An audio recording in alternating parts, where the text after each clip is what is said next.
Sí, ya. ¿Sí están ahí en esa? Sí, ya. Dice el descriptivo. La mayoría de ustedes tienen este tipo de estudio. Sirven para analizar cómo es y cómo se manifiesta un fenómeno y sus componentes. Permiten detallar el fenómeno estudiado básicamente a través de la medición de uno o más de sus atributos. Ejemplo, la investigación en ciencias sociales se ocupa de la descripción de las características que indican los diferentes elementos y componentes y su correlación. Ustedes hacen correlación de datos. Describen en el número 4, descubrir y comprobar la posible asociación de las variables de la investigación. Ustedes están haciendo esto. La relación de su estudio con la relación de la patología.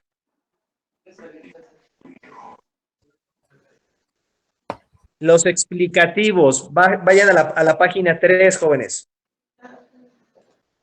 Ajá. ¿Ya están en la página 3? Ya. Sí. Ok.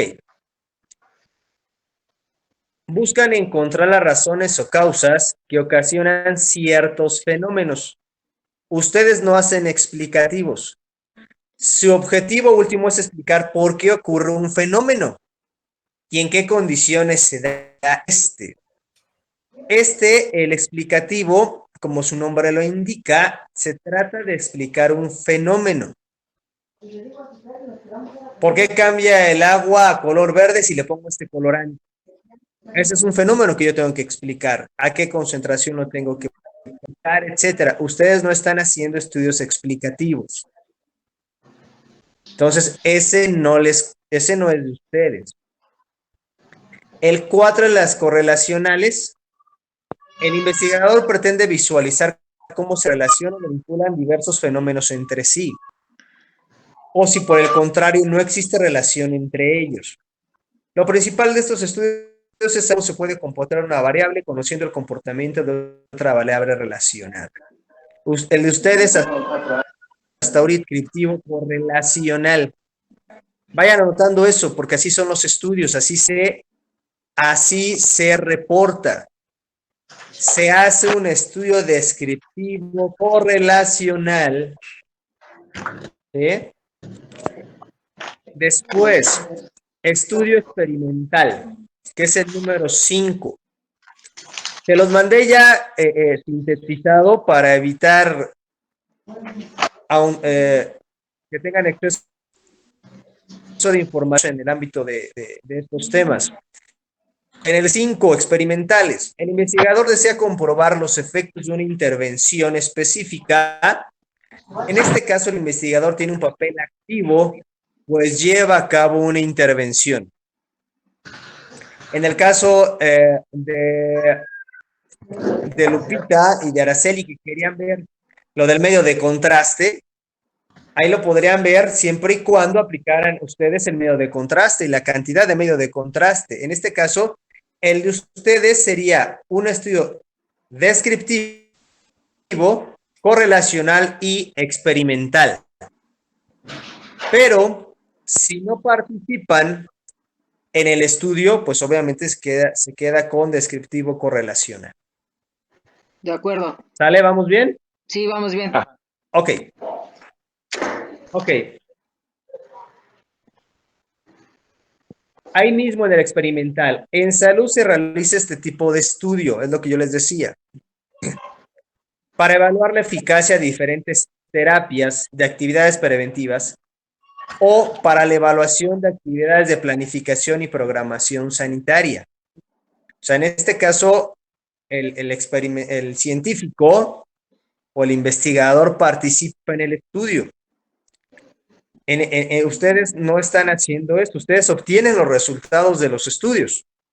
Por lo tanto, bueno, no es experimental, a menos que apliquen el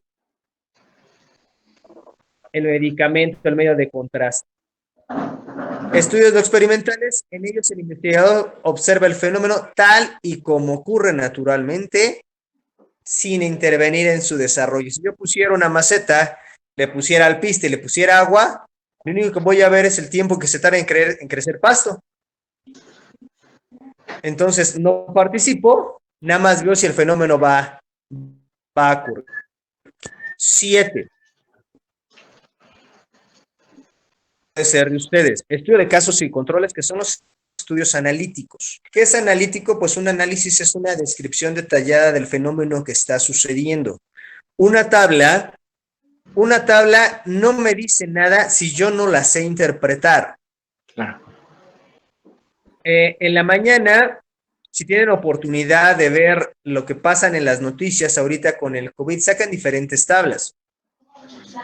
Pero hay que saberlas leer, hay que saberlas interpretar, porque si no, decimos una bola de sandeces que únicamente hacen que la gente se espante. Por ejemplo, dicen ahorita en el COVID, dicen, la mayoría de la gente que está ahorita enferma por COVID es personas con hipertensión, diabetes y obesidad. Sí, tienes razón. Te dicen, y las personas que están en riesgo son las personas adultas y los niños. Sí, tienes razón porque las defensas son distintas. Sin embargo, si tú analizas la tabla, el rango de edad en los que se está presentando el COVID es en persona 100% activa. Tenemos enfermedades a partir de los 30 años, casos desde 30 años hasta 48, 50 años, que es población netamente activa, que es la que ahorita se está enfermando y que es la que se está muriendo. Sí, ayer es como les comentaba, yo no pude asistir con ustedes, tenía 4 casos, bueno, 5 casos en la terapia, todas personas jóvenes, pero es la gente que ahorita se está enfermando, no la gente adulta. ¿Por qué se enferma la gente joven? Porque es la que está saliendo, es la que se está exponiendo a el contagio. Entonces, como les decía, hay que saber analizar una tabla. En el número 7, estudio de casos y controles. Este tipo de estudio identifica personas con una enfermedad u otra variable de interés que estudiemos y los compara con un grupo control apropiado que no tenga enfermedad. La relación entre uno o varios factores relacionados con la enfermedad se examina comparando la frecuencia de exposición a este u otros factores entre los casos y controles. Ustedes tienen casos, pero no tienen controles, porque no están comparando quién está enfermo y quién no. Ustedes están haciendo a quién le hacen el estudio ya de una patología y qué es lo que estamos encontrando con los estudios. Sesgo en cuanto a esto, la precisión y validez del estudio. Independientemente del tema y los objetivos de un estudio, que pueden ser de mayor o menor interés para el lector, para la comunidad científica, lo que siempre hay que seguir es que el estudio sea preciso y válido.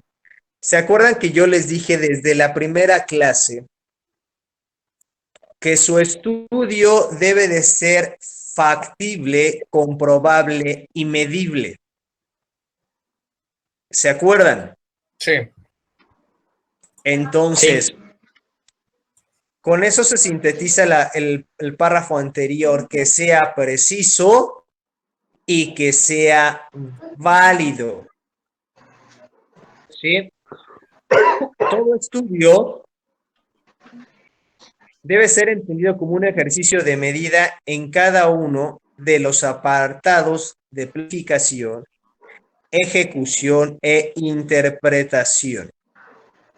Formular objetivos de forma clara y cuantitativa y dejar bien sentados del principio qué es lo que quiero medir. Creo que ahorita con todos ustedes ese paso ya lo saltamos. Creo que la idea fue bien clara de que tenía que encontrar qué es lo que yo quería buscar, qué es lo que yo quería medir y qué es lo que yo quería alcanzar. Ahora, una cosa es el estudio y otra cosa es la investigación. Entonces, mi estudio es un estudio descriptivo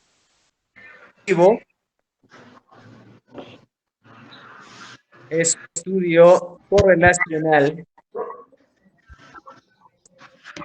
y no experimental, ¿cierto? Sí. Sí, ok. Y mi investigación, los tipos de investigación se van a definir de acuerdo a la fuente donde yo estoy obteniendo la información. Tengo investigaciones documentales, de campo, y según la extensión del estudio puede ser censal o investigación de caso, que sería una encuesta. E inclusive puede ser un solo caso, ¿eh? Hay estudios descriptivos, experimentales, observacionales, con un solo caso.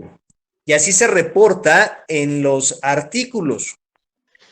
Análisis de caso de paciente con enfermedad neurológica por cisticercosis en un menor de 2 años. Entonces, ¿un artículo se puede hacer con un solo caso? Sí. Cuando el caso es... Ok, según mis variables. Perdón, sí. Ajá, pero el caso es poco común, ¿no? A ver, el caso tiene que ser algo que no sea común. Algo que no sea común. Para que solo sea uno. Así, común, poco común, o que hay enfermedades raras. Busquen un síndrome que se llama Perry-Romberg. Ahorita ahí en su biblioteca llamada celular o en la computadora, métanse al buscador y busquen síndrome de Perry-Romberg. O busquen ¿qué será? Síndrome de Ehlers-Danlos. ¿Ya lo encontraron? Ya. Encontré Perry. Enderdarlos. Perry-Romberg. Ok, Ehlers-Danlos. Ok, a ver, Perry-Romberg, díganme la frecuencia. Es una atrofia facial, ¿no, profesor? Así es. Pero ¿en cuánta gente se va a presentar?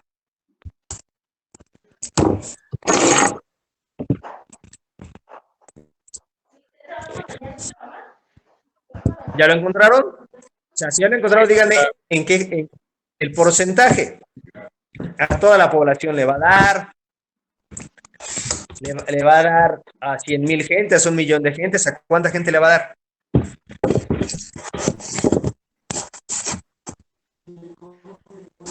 ¿Ya? No, todavía no encuentro esa parte. ¿Qué pasó? El Ehlers-Danlos también ya viene. Es una enfermedad cromosómica. Seis tipos principales, al menos, sí. Colágeno. Y las dos no son frecuentes. Ajá. Ok, a ver, vamos a suponer que te digan 1 entre 1,000,000 de habitantes, ¿sale? Sale. Entonces, Bueno, ese puedes hacer. aquí dice ¿Sí? que su etiología aún no ha sido bien establecida, sin embargo existen varias teorías entre las que destacan neurovasculitis autoinmune, persistente. Exacto, son enfermedades autoinmunitarias, las dos. Sí, bueno, la Perry-Romberg es autoinmunitaria y la Ehlers-Danlos es cromosómica. Es una alteración de los cromosomas. Pero ambas no son comunes en la población. Entonces, mi tipo de investigación puede ser investigación de un caso, sí, de un solo caso.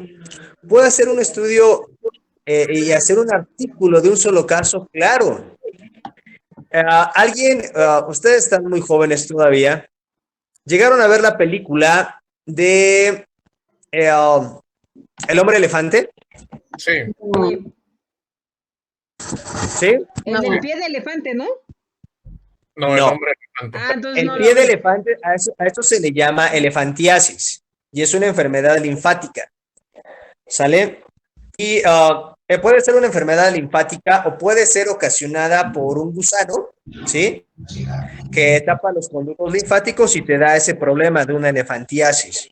De hecho, esa persona fallece. No.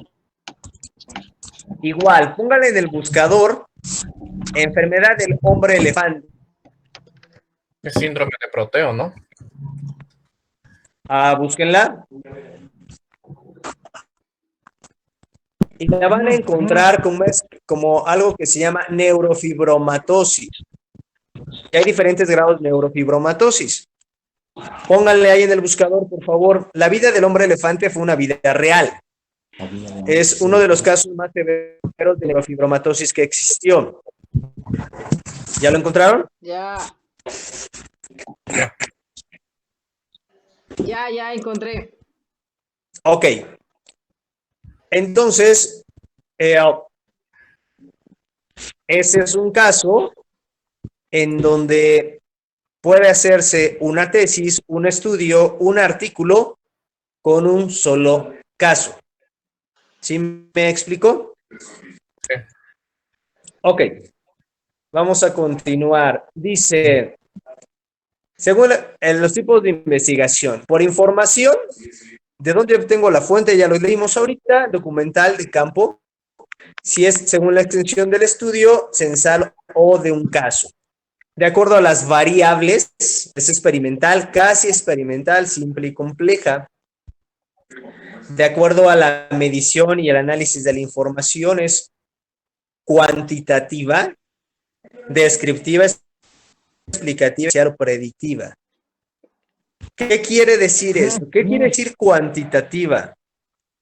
Como su nombre lo indica, pues estoy midiendo cuántos estudios hice, en cuántos valores se va a aumentar la temperatura, en cuántos valores se va a aumentar la medición de la tensión arterial, etcétera, etcétera. Descriptiva, hago el desarrollo por completo de la evolución de la investigación. La descriptiva y la explicativa son similares.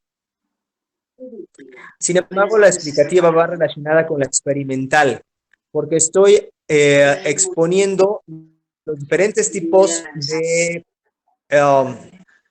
personas o apartados que pueden estar incrustados dentro de una investigación. La predictiva es algo que yo espero que pase. ¿Qué va a pasar si yo pongo un balde con agua y lo elevo a cierta temperatura?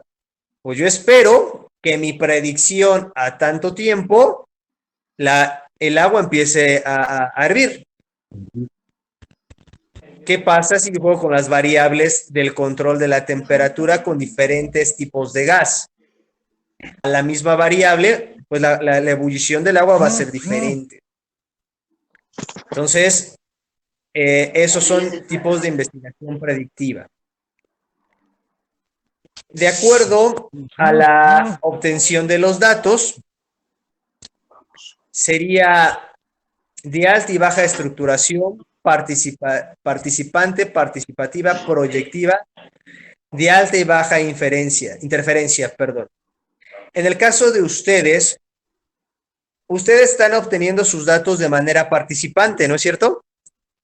Porque están obteniendo los estudios, están capturando los estudios, están realizando y participando en los estudios. Entonces, su investigación es participativa. Y en la ubicación temporal es longitudinal o transversal. Transversal quiere decir que es un solo momento y longitudinal quiere decir que se repite.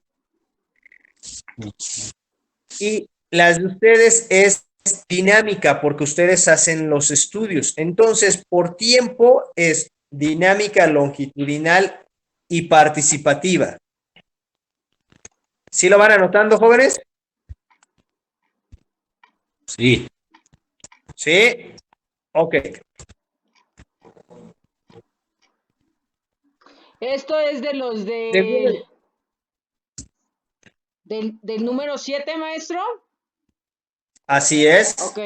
En la parte del sí, ajá, así es. Ajá, ¿Sale? Vamos sí. en la página 6. Ok, ¿sale? Sale, maestro.